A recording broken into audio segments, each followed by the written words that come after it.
Hello student, my name is Kishore Kumar and I'm gonna teach you business study. So before starting the today's topic, I want to just recall you the previous topic. So previous topic में हमने क्या किया? सबसे पहले तो हमने ये जाना कि कैपिटल स्ट्रक्चर क्या चीज़ है. ओके, कैपिटल स्ट्रक्चर का मतलब हो गया जब आपको कैपिटल चाहिए तो कैपिटल के अंदर आप क्या कर सकते हैं, पैसे को या तो डेट से रेस कर सकते हैं या कहाँ से रेस कर सकते हैं, आप इक्विटी से रेस कर सकते हैं. ये जो रेशो होती है यानी इसका जो आपने प्रोपोर्शन निकाला है, ये जो प्रोपोर्शन आपने निकाला है ये किसकी हेल्प से निकाला है? ये जो आपने निकाला है ये निकाला है financial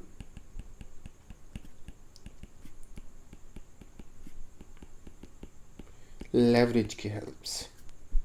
so financial leverage basically कुछ नहीं है, ये बेसिकली यही बताता है कि डेट कितना है एज कंपेयर इक्विटी. सो ये जो रेशो होती है ना वो हम डिसाइड करते हैं. सो इसके अंदर क्या बताया कि आप जितना ज़्यादा डेट का प्रोपोर्शन ज़्यादा रखेंगे यानी ज़्यादा डेट रखेंगे तो इससे आपकी कंपनी की अर्निंग बढ़ जाएगी, ईपीएस इंक्रीज होगी. ईपीएस कुछ नहीं है, अर्निंग पर शेयर. यानी वैसे तो अगर हम बात करें टोटल कंपनी की कमाई, तो कंपनी की कमाई को देखते हुए सिर्फ एक शेयर होल्डर की कमाई की अगर मैं बात करूं कि अगर कोई मिस्टर ए बी सी है तो सिंगल पर्सन की बात करें या इंडिविजुअल की बात करें तो ये एक सिंगल पर्सन की जब बात होती है तब हम बात करते हैं कि ये भाई साहब मिस्टर ए बी सी जो भी XYZ हैं, सो अकेले पर्सन की क्या कमाई है उसको बोल देते हैं हम EPS, अर्निंग पर शेयर. सो अगर डेट इंक्रीज होता है तो आपकी कंपनी की अर्निंग बढ़ती है. ऐसा कैसे होता है? ऐसा इस वजह से होता है कि डेट आपको एक तरह से कंपेयर टू इक्विटी के अगर मैं बात करूं, so debt is as compare equity is very cheaper, सस्ता पड़ता है, less expensive, कम लागत पे काम हो जाता है. यानी खर्चा कम लगता है. सो खर्चा कम लगता है. मैं आपको एक बात बता देता हूँ, डेट रेज करने का मतलब हो गया कि आप जितना ज़्यादा डेट को रखेंगे उतनी ज़्यादा अर्निंग बढ़ती है. ऐसा क्यों होता है? क्योंकि debt as compare to equity ये बहुत चिपर होता है, इसमें खर्चे कम होते हैं. खर्चे कम होने से लागत कम हो जाती है और इस वजह से ये सस्ता पड़ता है. आपने statement of profit and loss को देखा ही होगा. अगर मैं ये कहूँ statement of profit and loss, इस साइड में आपकी क्या है? आपकी है इनकम. अगर इनकम 1 लाख है और इसमें से एक्सपेंस को अगर मैं ये कहूँ कि 40,000 एक्सपेंस करते हैं तो आपके पास में नेट प्रॉफिट कितने का बचा? 60,000 का. अगर एक्सपेंस कम हो जाए यानी एक्सपेंस हो जाए 20,000 हो जाएंगे तो फिर इसका मतलब ये कितना हो जाएगा? ये हो जाएगा आपका.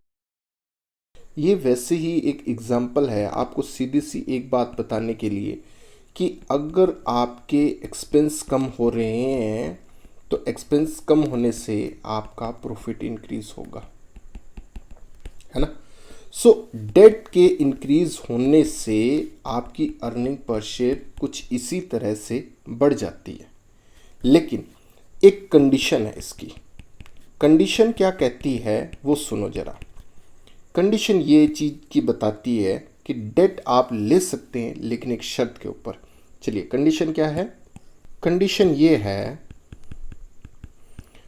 कंडीशन ये कहती है कि आप कंपनी जो भी अर्निंग करेगी वो ज़्यादा है किससे, डेट से। यानी डेट के ऊपर अगर आपने इंटरेस्ट दिया है वो कम होना चाहिए कंपनी की रिटर्न से।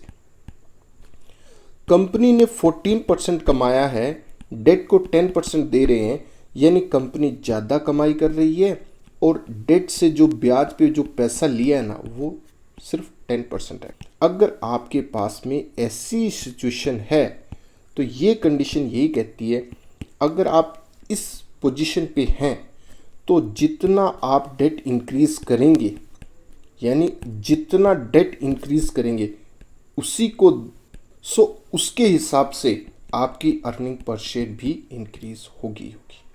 यानी यहाँ पर आप ये कह सकते हैं डेट एंड ईपीएस इंक्रीज। यानी अगर कंडीशन पूरी होती है जो कि रिटर्न वाली है, कंडीशन रिटर्न की आपने पूरी कर दी तो इसका मतलब इन दोनों के बीच में कौन सा रिलेशन है, कहीं ना कहीं पॉजिटिव रिलेशन होगा। ठीक है, सो ये हमारी शर्त थी। शर्त के हिसाब से कंडीशन पूरी करो, अगर ये कंडीशन आपकी सही रहती है तो 100% जितना ज़्यादा डेट इंक्रीज उसके साथ साथ आपकी अर्निंग पर शेयर इंक्रीज करेगी। चलिए अच्छी बात है, हमने इसके ऊपर एग्जाम्पल देखी थी।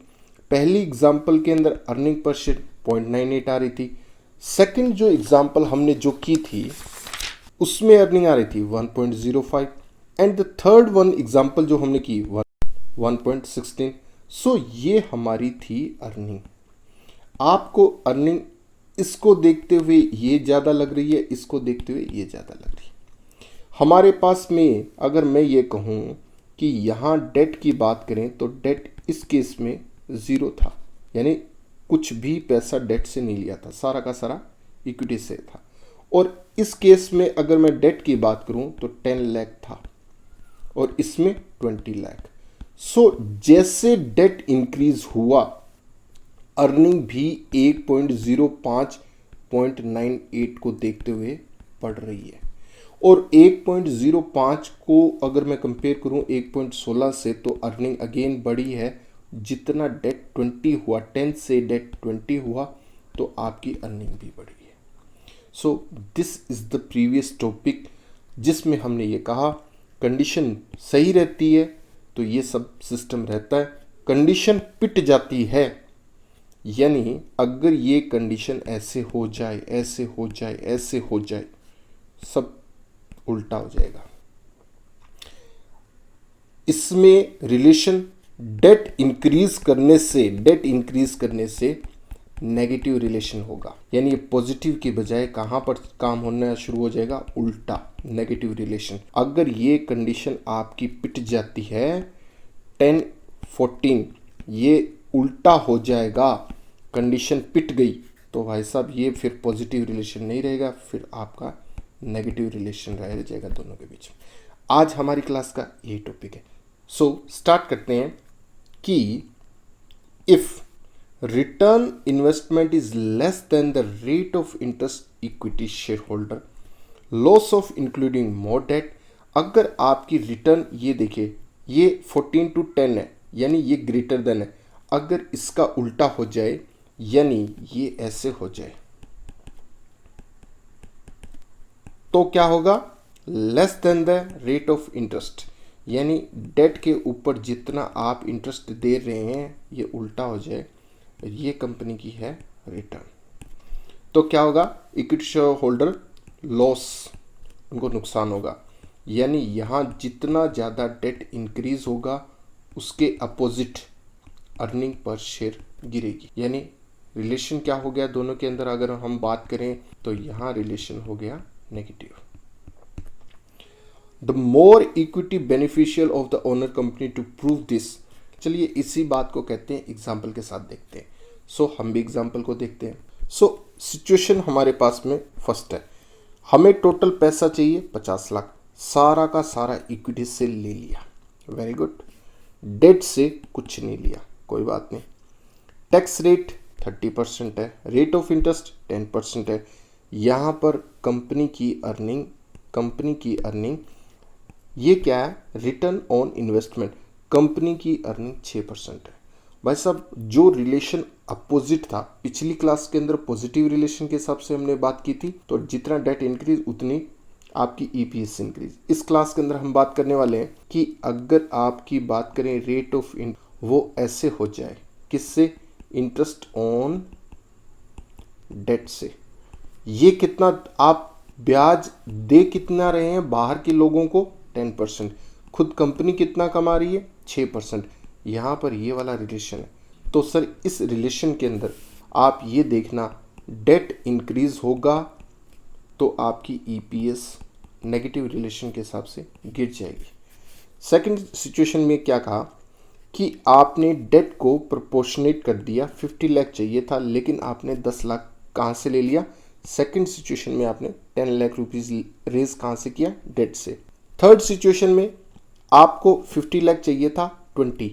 सो पहले केस के हिसाब से देखा जाए तो पहले में आपने लिया नील, कुछ भी पैसा आपने डेट से रेज नहीं किया। सेकंड में 10, थर्ड में 20। तो आपने क्या किया, कहीं ना कहीं आपने इंक्रीज किया, यानी आप डेट को इंक्रीज कर रहे हैं और अब आप ईपीएस को अपोजिट में प्रूफ करेंगे एग्जांपल से। सो चलिए वन बाय वन सिचुएशन को देखते हैं और कंसिडर करते हैं। सो आपकी earning before interest and tax यानी ईबीआईटी क्या है, 3 लाख है, ये तो सेम रहेगी। पहले केस में आपका इंटरेस्ट कितना जाएगा, 0। क्यों 0 जाएगा, क्योंकि आपके पास कोई भी डेट था ही नहीं, सारा का सारा पैसा आपने सारा का सारा 50 लाख किससे रेज किया हुआ था, इक्विटी शेयर होल्डर से, तो ब्याज कुछ भी नहीं जाएगा। चलिए सेकंड केस में आपने 10 लाख रुपया, आपने ये देखिए ये 10 लाख आपने ब्याज पे रेज कर रखा है, तो इस पे आपको ब्याज देना पड़ेगा। तो आपने 10 लाख के ऊपर 1 लाख दिया। सेकंड केस में आपने ये देखिए यहाँ पर ये आपका ब्याज है, ये यहाँ पर आपका ब्याज है, तो ये वाला ब्याज जब होता है तो अब आपको कितना देना पड़ेगा, आपको इसके ऊपर ब्याज देना पड़ेगा, तो आपका 2 लाख ब्याज हो गया। यानी अगर इंटरेस्ट देना है तो कुछ 0 लेंगे अगर कुछ भी डेट नहीं है, और अगर आपने डेट रेज किया है तो 10 लाख के ऊपर 10% है और 20 लाख के ऊपर 10% है। चलिए यहाँ तक कोई दिक्कत नहीं है, आगे बढ़ते हैं। तो हमारे पास अर्निंग बिफोर टैक्स 3 लाख, क्योंकि लेस कुछ भी नहीं हुआ, इसमें लेस इंटरेस्ट 1 लाख हो गया, तो 2 लाख बच गया हमारे पास, यहाँ पर बच गया 1 लाख। अब 30% टैक्स रेट था, सो टैक्स रेट 90, 60, 30 लेस कर दिया। अर्निंग आफ्टर टैक्स, तो अर्निंग आफ्टर टैक्स हमारे पास में ये आ गई। शेयर की बात करें, जब earning per share, EPS earning per share यानी एक शेयर होल्डर ने कितनी कमाई की, तो इसका फार्मूला होता है कि अर्निंग आफ्टर यानी कमाई, कितनी कमाई है कंपनी ने टोटल की है, उस कमाई को उतने ही लोगों में जितने उसके हकदार हैं, जितने उसके शेयर होल्डर हैं, उससे डिवाइड कर दो। यानी अगर आपने 100 रुपये कमाए और 100 रुपये में 10 लोगों की हिस्सेदारी है तो हर एक के हिस्से में 10 रुपये आ गए ना, सेम वैसे ही है earning per share. So total कमाई हमारी थी इस केस में 2,10,000, यहाँ पर 1,40,000, यहाँ पर 70। पहले केस की बात करें, सो शेयर कितने थे, 5 लाख, 50 लाख चाहिए थे, हमने किसी से डेट से कुछ पैसा नहीं लिया, तो सारे के सारे कहाँ से पैसे आए थे, इक्विटी शेयर। सो यहाँ पर ये पैसा हो गया पूरा का पूरा 5 लाख इक्विटी से। तो नंबर ऑफ इक्विटी कितने शेयर हैं पहले के सिचुएशन में, 5 लाख। यहाँ पर आपने 50 को 10 लाख आपने डेट से लिया था, बाकी कितने नंबर ऑफ शेयर बच गए, 40 लाख के 10 रुपये की फेस वैल्यू थी, तो 4 लाख। यहाँ पर कितना था, प्रपोर्शन कर दिया था, 20 लाख आपने इक्विटी से रेज किया था, तो बाकी क्या है, number of equity share. 20 lakh आपने डेट से रेज किया था, तो बाकी क्या है, इक्विटी शेयर होल्डर। सो पर शेयर की वैल्यू क्या आई, पहले केस में 0.42, सेकंड केस में 0.35, थर्ड केस में 0.23।